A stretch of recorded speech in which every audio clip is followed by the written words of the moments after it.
Elevemos nosso pensamento a Jesus, que Ele esteja conosco. Cristiane, apaga a luz aí. Que Ele esteja conosco nesta noite e que possamos sair daqui esclarecidos.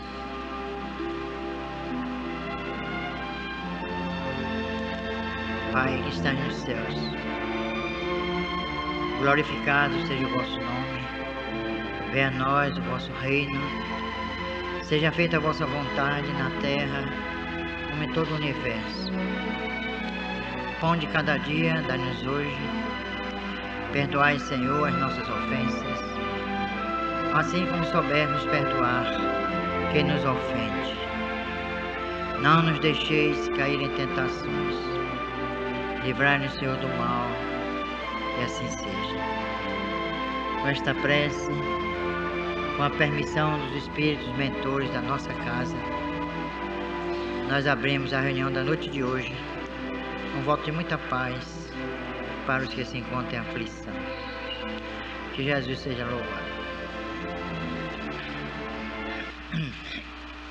Pariu, né? Às vezes assim, deu à luz, né? Ela foi levada para a UTI, ficou 7 meses na UTI. Mas os pais sofriam, ela não. Eu ia 2 vezes na semana ver essa menininha e nunca vi essa menina com a fisionomia assim contraída ou chorando, nada. Foram 7 meses em silêncio absoluto. Foi um negócio estranho. Ela olhava assim para a gente como se tivesse pena da gente. Ela olhava para os pais como se tivesse pena dos pais. Mas eu nunca vi uns olhos tão expressivos na minha vida. Os olhos grandes, negros. Né? Ela olhava assim, eu digo, ela está com pena de vocês. E a mãe lá se debulhando em lágrimas. Eu digo, não chora que você está prejudicando aí a menina, a criança. Era, né, é um espírito lúcido. E aí o pessoal da UTI, né, ficou procurando saber o que é aquilo, o que estava acontecendo. E aí fiz um trabalho lá com os médicos, apareceram outros médicos, enfermeiras, sobre a morte, o perispírito, a lei de causa e efeito. Isso daí foi interessante que mais tarde criaram no próprio Aliança um grupo de médicos e enfermeiros que esse grupo está estudando o espiritismo. E eu tenho fornecido até uma bibliografia para esse grupo.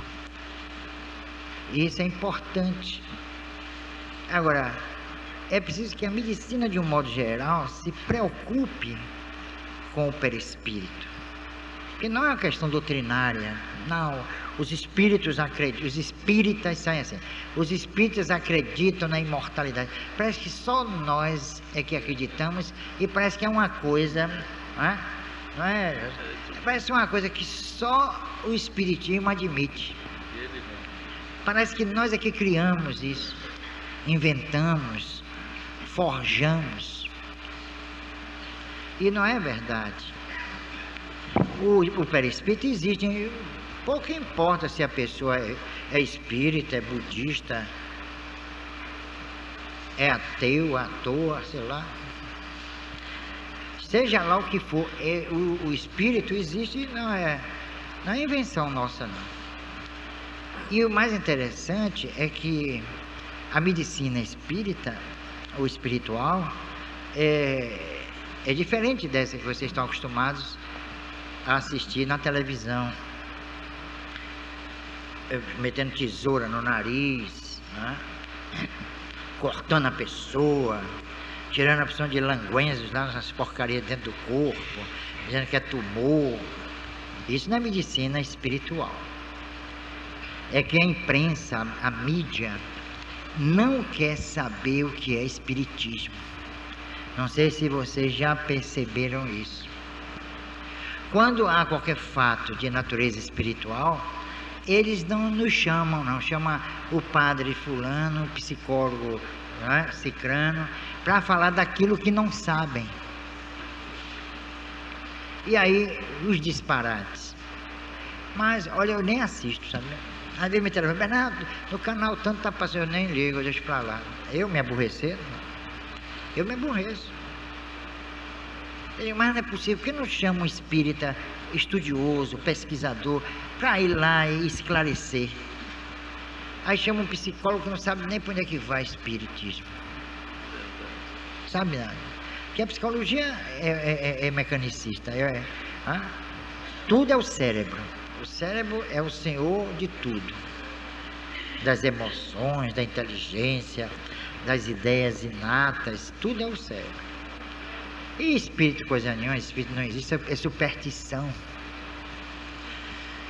Isso nos finais do século XX, nos finais de um milênio, e essa concepção, essas ideias assim, absurdas, vão ultrapassar o século e o milênio, e elas vão se projetar no próximo século, no próximo milênio, da mesma forma. Porque vocês veem uma coisa interessante. A mídia não nos dá espaço. Aqui mesmo em Salvador só tem um programa de medrado aos sábados, amanhã mesmo. Eu acho que é 9h30, né? 9h30, né, da manhã. Só meia hora só. Assim mesmo porque ele, né, isso não é segredo, a mãe do dono de uma rede de lojas aqui de Salvador, de eletrodoméstico, que gostava de assistir ao programa de medrado, e aí o programa acabou. E ela insistiu com o filho, né, para essa mãe que o filho atende, né? Ela insistiu com o filho, e o filho patrocina o programa, senão o programa não estava no ar. Tá vendo? Porque ninguém quer patrocinar programa espírita. Eu digo ninguém, porque eu já tentei. Há anos, eu tentei. Fiz para falar com conhecimento de causa. Eu, não podemos patrocinar programas espíritas. Programas religiosos. Digo, não, mas espiritismo não é religião, não. É uma ciência, é uma filosofia. Mas eles não admitem. Agora, qualquer programazinho de violência, de sexo... Você podia dar uma parte? Pode. Mas vocês, que na verdade são os verdadeiros carro-chefe do espiritismo na Bahia, você, Medrado, Divaldo, não poderia realizar uma campanha nesse sentido, fazendo que a população espírita se levantasse nesse sentido, Bernardo? Vocês também são causadores disso. Claro, mas eu pessoalmente tenho lutado muito para conseguir espaço na mídia. Agora só tem uma coisa, vejam só, é o nonsense, né? Ou para ser mais explícito, é o contrassenso. Quando eu cavava espaço na mídia e consegui um programa de 2 anos e 7 meses na Rádio Clube, você se lembra? De segunda a sexta-feira. Quando acontecia ser feriado, a rádio nos dava o espaço daquela Voz do Brasil, então eram 2 horas de programa. E ao vivo, telefone sobre a mesa. Pastores protestantes telefonavam, a gente respondia ali, aí em cima. Aí sabe o que é que os próprios espíritas diziam? Bernardo quer aparecer. Mas como é que eu posso? Eu vou irradiar um programa debaixo da cama? Jesus dizia que a sua luz brilhe. Ele falava também que não se podia botar a luz, a candeia, né? Tinha que botar sobre o alqueire. Quer dizer, a luz que ele falava é a luz do esclarecimento. E é isso que a gente levava para lá. Eu não atacava religião nenhuma, nem ninguém. Eu pregava espiritismo. Agora, me telefonavam para casa, me agrediam, me xingavam. Teve uma vez, foi uma coisa clássica, veja só. Eu atendi às vezes a um telefonema, e aí quando eu atendi, eu disse alô, e deram uma descarga. Os telefones sem fio, vocês vêm, levaram para o trono, né? E bateram, pá! Quer dizer, estavam me chamando de quê? Não é? Então eu já passei por tudo isso. E a gente não encontra apoio dentro do próprio movimento. Porque tem que ser humilde, a gente tem que se esconder. Não pode. E Já essa acabou esse humildade, tempo. Bernardo, é também rígida através da espiritualidade? Porque muitos Não. espíritas dizem isso. Não, nada disso. Não? Não. Vem cá. Se os espíritos, por exemplo, um espírito de Emmanuel, André Luiz, um Filomeno de Miranda, se eles quisessem realmente se esconder, não escreveriam tanto. Quantos livros André Luiz tem publicado? Sei lá, 30 livros, 40 livros. Ele está fazendo o papel dele. Será que só eu que sou vaidoso? Bernardo quer aparecer. Mas eu digo, claro que eu quero aparecer, porque aparecendo é que eu divulgo o espiritismo, não é? Eu posso fazer outra pergunta? Se aparecer, eu não posso divulgar.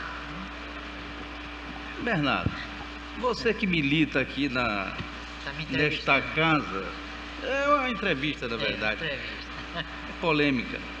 Você que milita nesta casa ao longo dos anos, e todo mundo conhece o seu caráter e o seu trabalho nesta doutrina admirável de Kardec, quando você trata de uma pessoa doente e que é de um nível assim, um nível intelectual mais alto de que nós, da ralé, e o espírito não deixa divulgar o nome dele, por quê?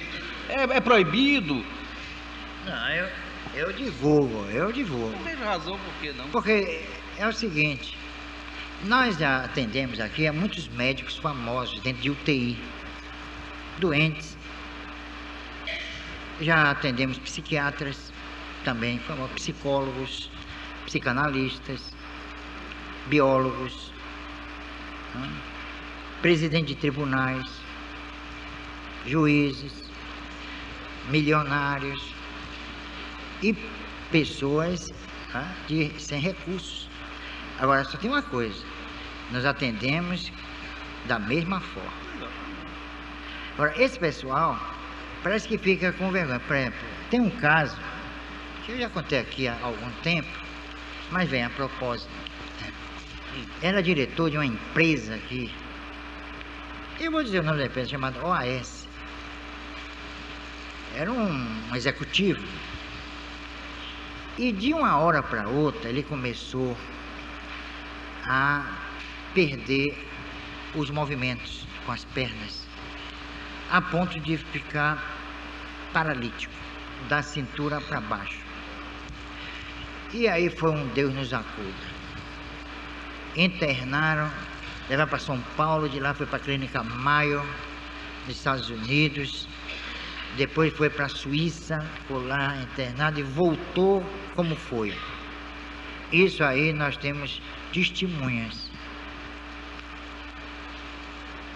E aí a secretária da OAS, que trabalhava lá no centro, disse, olha, doutor Fulano, por que o senhor não vai a uma casa espírita? Eu frequento um lugar que o senhor podia ir. Ele disse, não me meto nessas coisas. O pessoal não sabe nem o que é espiritismo.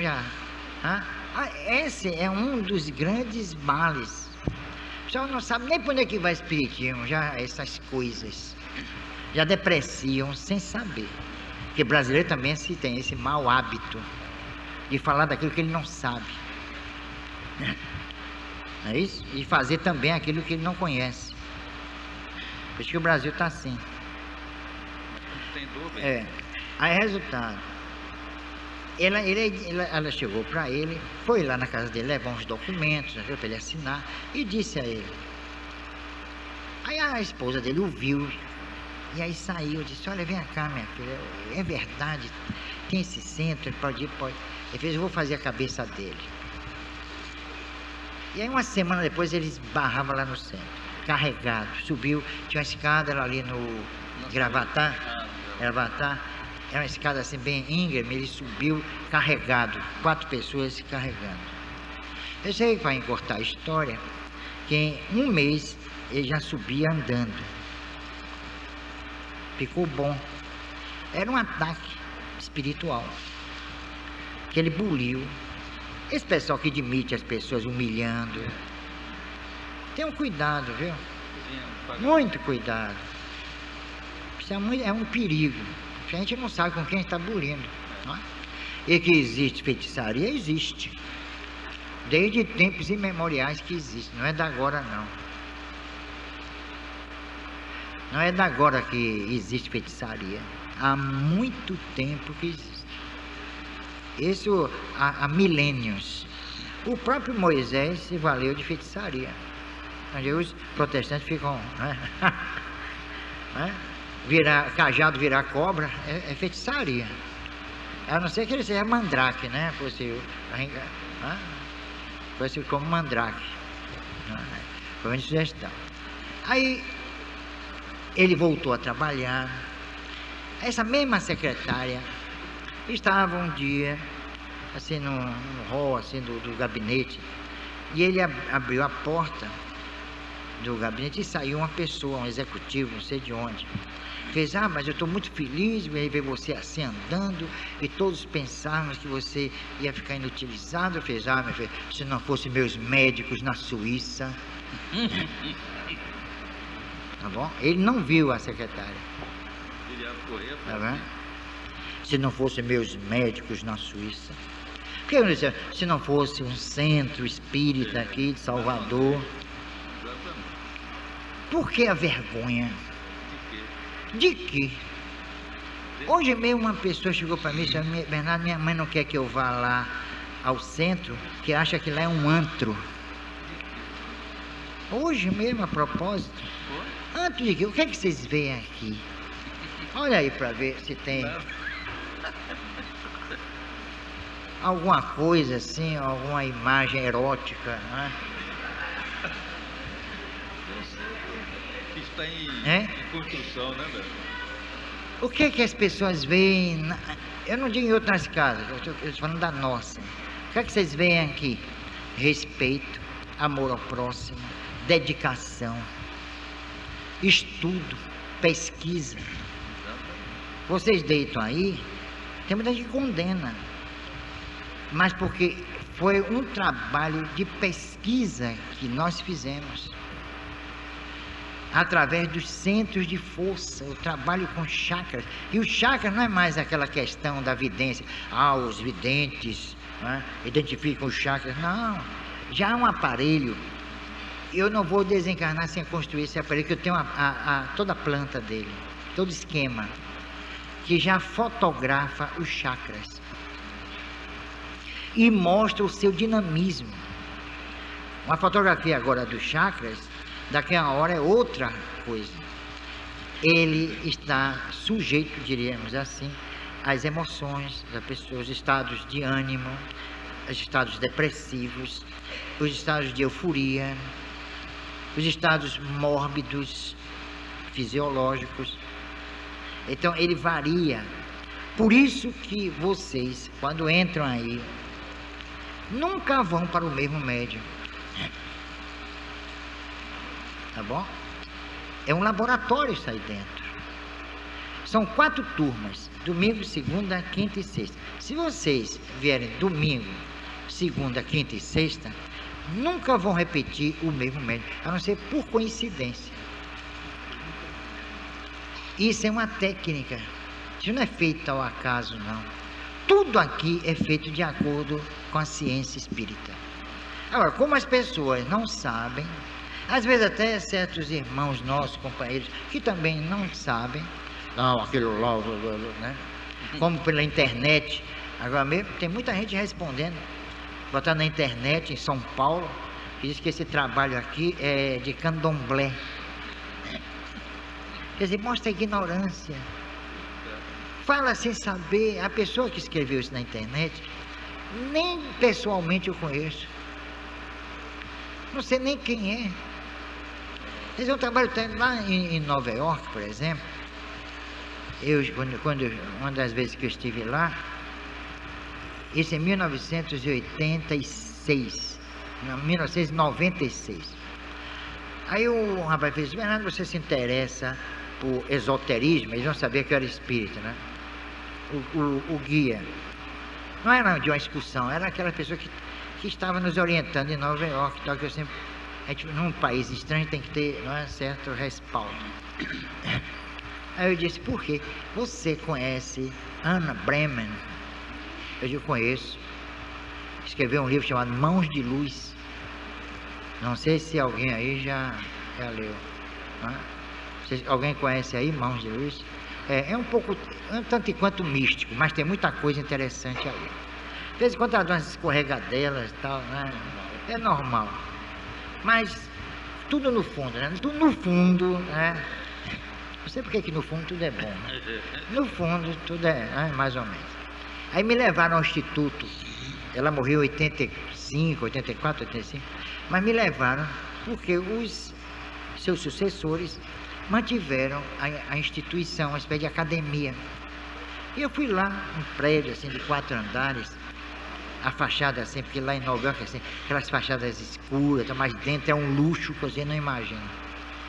Aí eu entrei, e aí eram 3 andares o instituto. E aí um dos andares, eu vi assim espécies de cubículos, e as pessoas deitadas, uma espécie de tatame. Tatame é aquele usado com jiu-jitsu, né?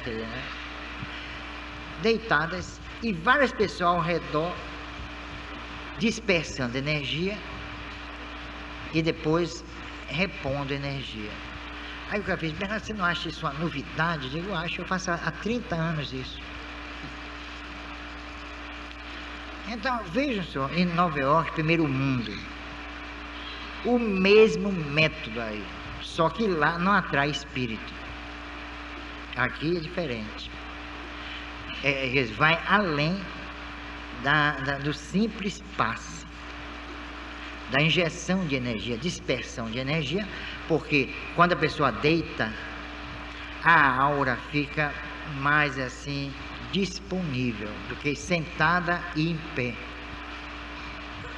Porque há um relaxamento natural, porque a pessoa em pé, ela concentra seu peso. Ela tem, né, como a lei da gravidade exige o quê? O peso para baixo. Isso daí afeta a aura. Quando a pessoa senta, ela senta e põe os chakras principais, por onde os obsessores atacam, que são justamente o mesentérico, o esplênico e o básico, né? Que se corresponde com o Kundalini, que fica no terminal da coluna, aliás, entre o terminal da coluna, né? Ou melhor, entre ciência, entre o ânus e o órgão genital, onde chama nos homens de próstata. Por isso que quando há desequilíbrios sexuais, acontece o câncer de próstata, que é uma das causas, e muitos médicos não sabem, porque é uma desorganização energética, e nas mulheres há problemas de câncer, e aí por diante. Então é preciso também estudar a doutrina espírita para conhecer a gênese de determinadas doenças ou patologias. Então eu disse: olha, isso aí eu faço há muito tempo. Então vocês deitam a aura, ela como que repousa. E como toda a nossa aura, toda a aura, né, áurea, não tem gente que chama de áurea, né? Toda a aura, ela é compuscada por corpúsculos psíquicos, endógenos e exógenos. Se a pessoa chega num lugar, ela imediatamente absorve energias do ambiente.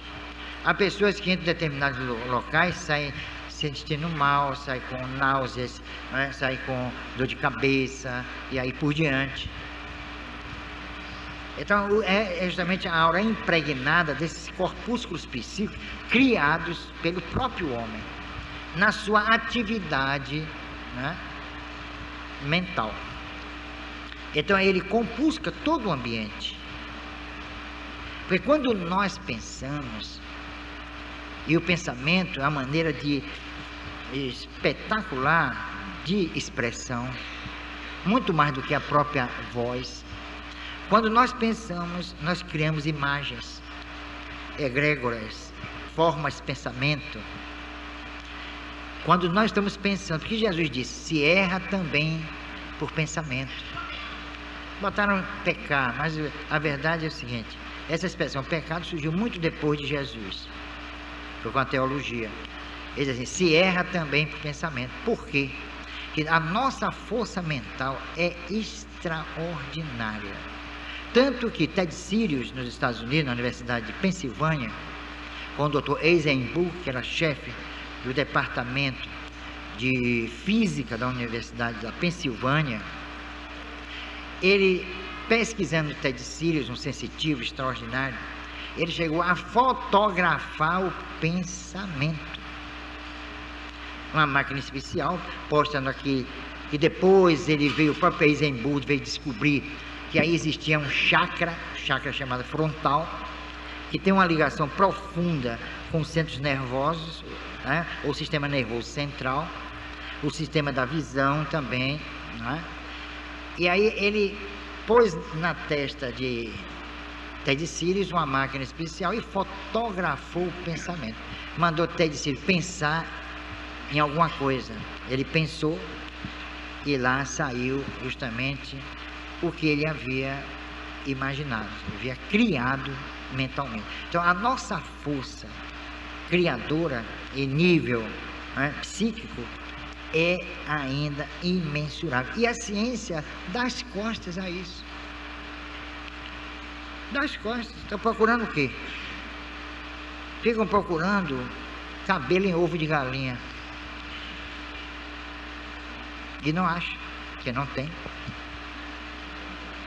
Então esse trabalho que nós fazemos é um trabalho científico. É isso que a gente vai mostrar lá na Faculdade de Direito. E não adianta vir com termos técnicos, porque isso, porque aquilo, porque não adianta, porque, olha, o homem conseguiu mapear todo o corpo físico. Do cucuruto aqui, como chama, né? E que nós chamamos de chakra coronário, até a planta dos pés mapearam. Agora esqueceram do espírito. Aí é que está. Corpo é causa e é consequência. Nasceu, está fadado à morte. É a única regra, sem exceção. Todos vão morrer. Pronto. E a vida é justamente isso. O conceito de vida é esse tempo, esse espaço que vai do nascimento à morte. E aí se esgota. Agora, que a ciência tem avançado, claro, extraordinariamente, mas poderia estar muito mais avançada e muito mais senhora das causas, daqueles efeitos que eles estudam, se cuidassem do espírito, se voltassem para o espírito. Mas não se voltam. Infelizmente, é esse o processo. Eles desprezam. Nós somos como visionários, né? Somos loucos. Para os religiosos, somos mancomunados com os demônios. E aí uma série de bobagens. É isso que a gente tem que chegar na televisão e no rádio e dizer, não, desafiar, como eu desafiava. Eu digo, me telefone aqui um pastor agora para conversar comigo sobre Jesus, sobre Deus, sobre o Evangelho, o Velho Testamento. E você sabe o que eu descobri? Pasmem. Modestamente, eu conhecia muito mais o Velho Testamento que eles. Eles sabiam decorar a coisa, eles não tinham poder de interpretação, porque eles eram, botavam uma viseira aqui, e aí papapá, patati, papapá, papapá. Eles não tinham poder de interpretação. E para conhecer o Velho Testamento e conhecer os Evangelhos, que não são o Novo Testamento, é erradamente chamado de Novo Testamento, não é, porque Jesus não fez nenhum pacto nem aliança com os homens, como Deus teria pressupostamente feito com os hebreus, mas não foi com a humanidade, porque Deus dos hebreus não fez pacto com a humanidade, fez parte com o povo eleito, tanto que ele mandava matar todo mundo. Todos que não fossem israelitas teriam que ser assassinados se se interpusessem no caminho dos israelitas do Egito a Canaã, ou a chamada Terra Prometida. Esse percurso, gente, foi um rastro de sangue e de crimes hediondos. Pegue meu livro, a Bíblia e seus absurdos, que eu escrevi. Foi um rastro de sangue. Foi uma das maiores matanças da história. Foi o genocídio. Foi a verdadeira matança do Egito. Basta dizer que quando saíram do Egito, saíram porque o povo egípcio não aguentava mais de tanta miséria que aprontaram. Se aquilo tudo ali que Moisés relata foi verdadeiro, valha-nos Deus, o verdadeiro Deus. Até praga de piolho Deus mandou contra as cabeças indefesas dos egípcios. Veja, Deus promover praga de piolho. Eu fico, mas será que esse Deus é o verdadeiro Deus? Meu não é. Nada disso. Eu fui falar em piolho, até me coçou aqui. Então a gente precisa revelar a ciência espírita. E não precisa ser PhD, em física. Nada. Eu mesmo, eu fiz direito. E senti a necessidade de fazer antropologia. Eu fiz antropologia.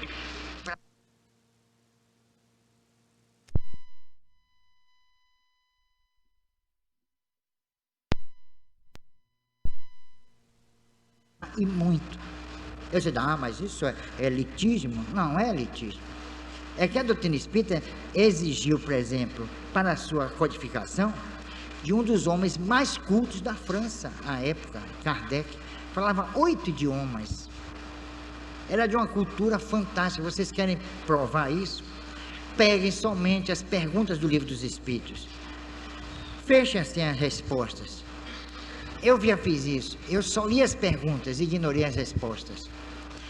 Olha, são 1018 perguntas. É uma enciclopédia. Ali ele trata de todos os temas que vocês possam imaginar. E tem uma coisa, com uma visão pré-cognitiva fantástica.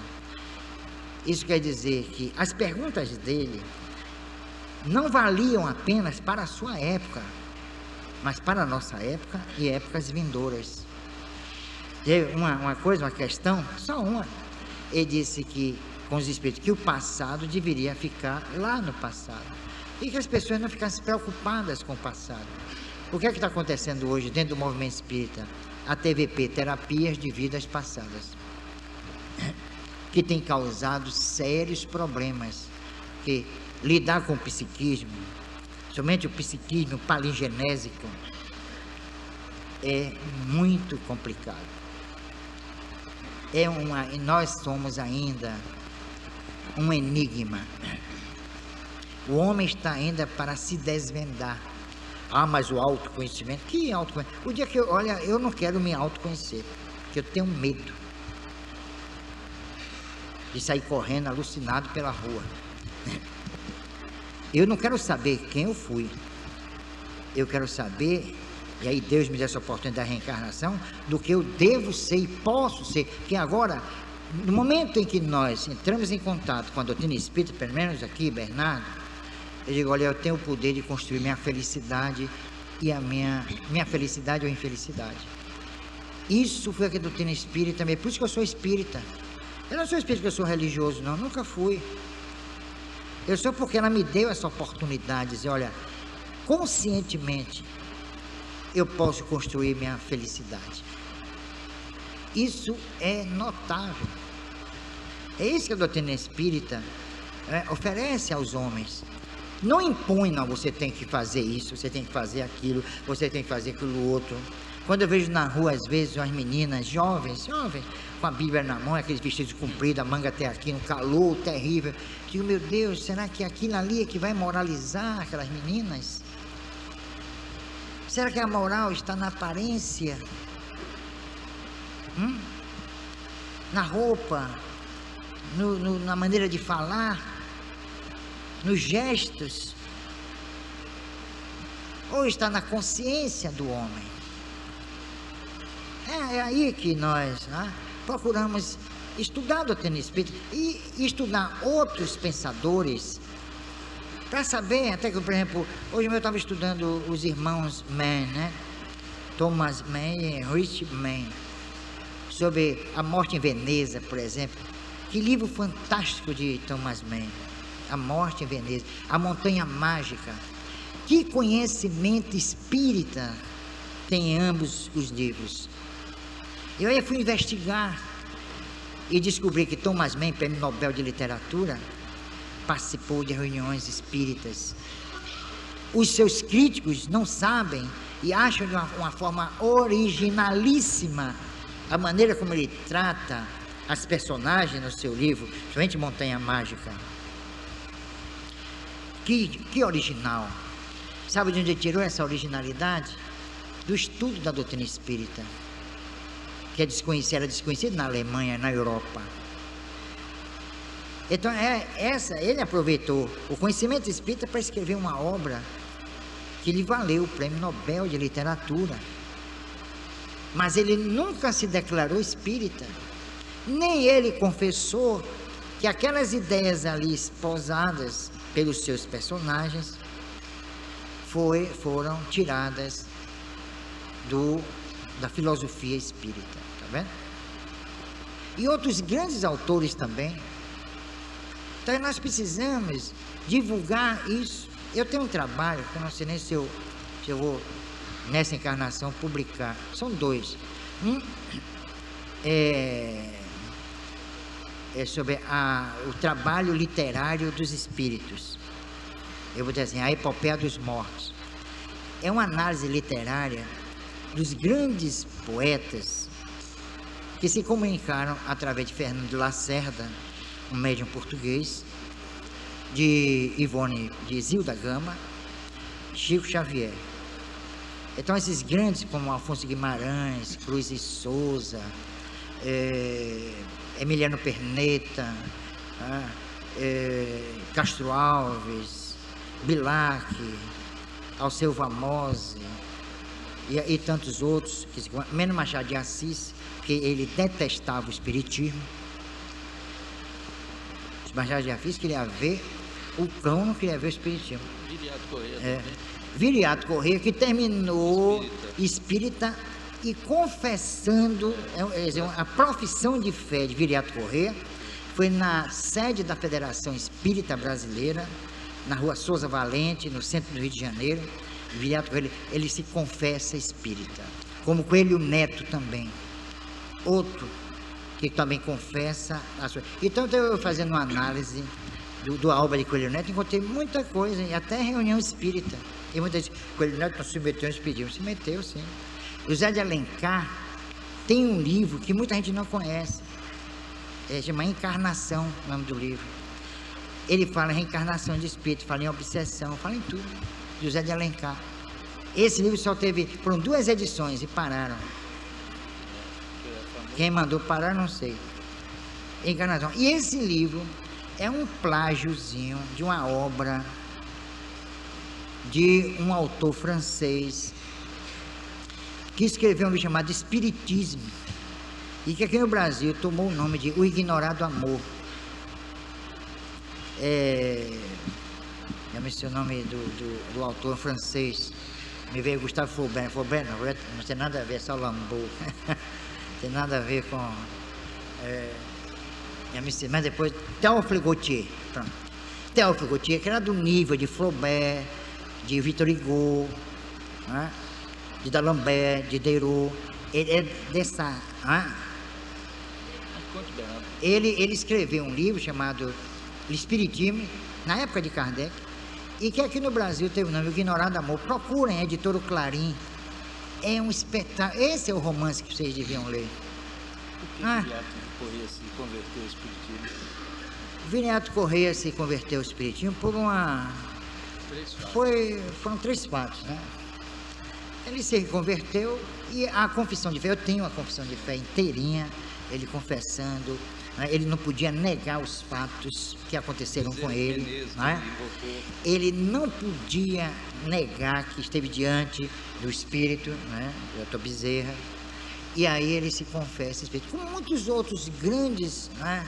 Literatos, como Cornélio Pires também, um grande poeta, fluminense também, se confessa espírita, né? Aquele que diziam que era comunista,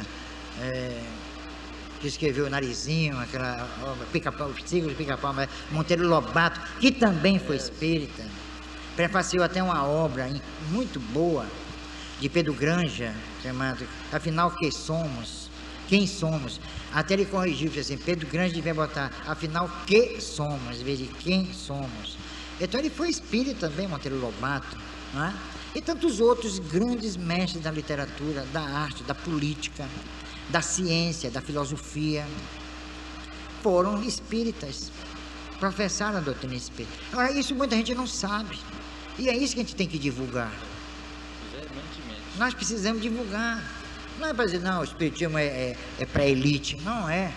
É para mostrar que o espiritismo não é para ignorantes, como muita gente pensa, para pessoas tolas, crédulas, né? Pessoas sem nenhuma formação acadêmica, e aí desprezam, porque foi uma lavagem cerebral que fizeram em regra aqui no Brasil, desde 1865 até hoje, fizeram uma lavagem cerebral, né?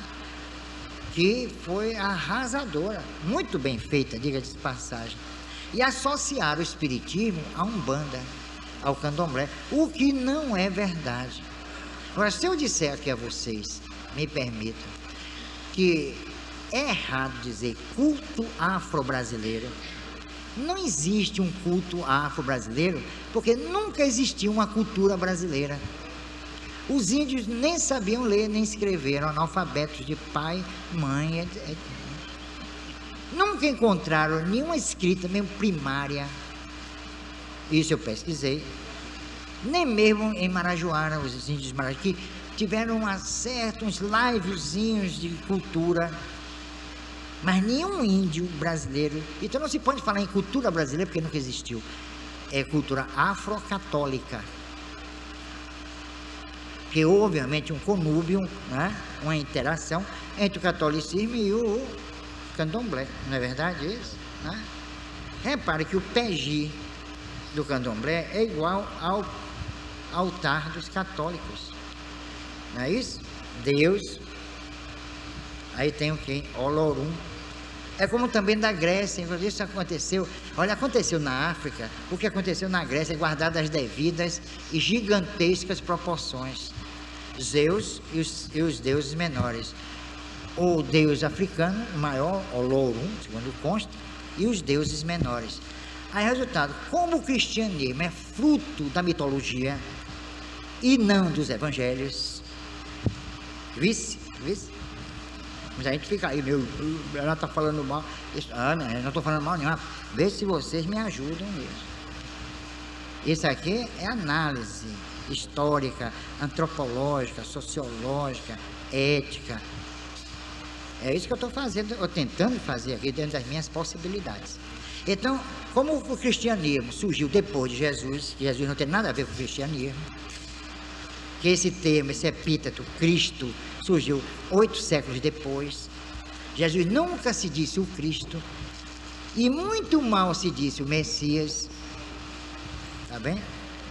Ele disse, eu vim para os filhos de Israel. Ele não disse assim, eu vim para a humanidade, não. Quem diz isso são os teólogos americanos. tem assim, Jesus, um judeu marginal, vocês já viram esse livro? São em 2 volumes. É um pai e uma filha chamado Prophet, né? E que da Universidade de Oxford, ou de Harvard, e que escreveram esses 2 livros e que todos os espíritas deviam ler, para ter um conhecimento do que é realmente o cristianismo e o papel de Jesus na Europa, ou melhor, o evangelho na Europa, depois de Paulo de Tarso. Então, na verdade, não é um culto afro-brasileiro, é afro-católico. Então, quando surgia na Grécia aqui o Olimpo, surgia também um Olimpo na África, guardado, como eu disse, as gigantescas proporções. Mas eles se identificaram.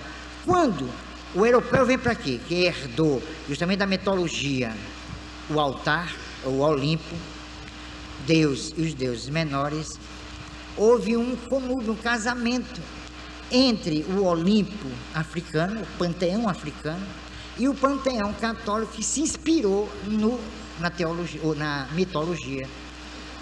Então, os santos do catolicismo se identificam. Repare, quem é Yansan? Santa Bárbara. Como vocês sabem, né? Não é verdade? Quem é Nossa Senhora da Conceição? É quem? Vocês não sabem. É Nanã. Tem 2, Nanã Borocô, né? Porque minha gente, eu fui para dentro de Candomblé, porque eu sou antropólogo, eu fui lá estudar. E há médios notáveis ali dentro. Eu fui para estudo. A gente só pode falar, é por isso que eu digo, a gente só pode falar daquilo que estuda, que sabe. Aí eu tive que fazer um estudo completo das religiões no mundo. E houve realmente essa interação entre o catolicismo e o africanismo. Pronto, aqui. Tanto que de Olinda Amorim tem um livro que vai ser reeditado agora, é Espiritismo e Africanismo. De Olinda Amorim, um dos maiores escritores espíritas de todos os tempos. E que é baiano. E que esse livro, assim que chegar, eu vou trazer aqui para vocês. Mas aqui não se está desfazendo de religião nenhuma. Nós estamos fazendo um estudo e provando que o espiritismo não tem nada a ver com o africanismo, porque a doutrina espírita surgiu na França, em Paris, no século dos ismos, segunda metade do século XIX, quando surgiu o positivismo, o naturalismo, o marxismo. Esse foi um dos ismos do espiritismo. Surgiu mesmo essa efervescência intelectual, tecnológica, política. A França, à época, estava em ebulição, com várias revoluções, 1843, 1848, 1852, 1857. Quando o livro do Espírito estava sendo lançado, os operários de Marseille marchavam sobre Paris, para derrubar Napoleão III, e que culminaria, né, na verdadeira república, não é aquela república de fantasia da Revolução Francesa, a verdadeira república francesa.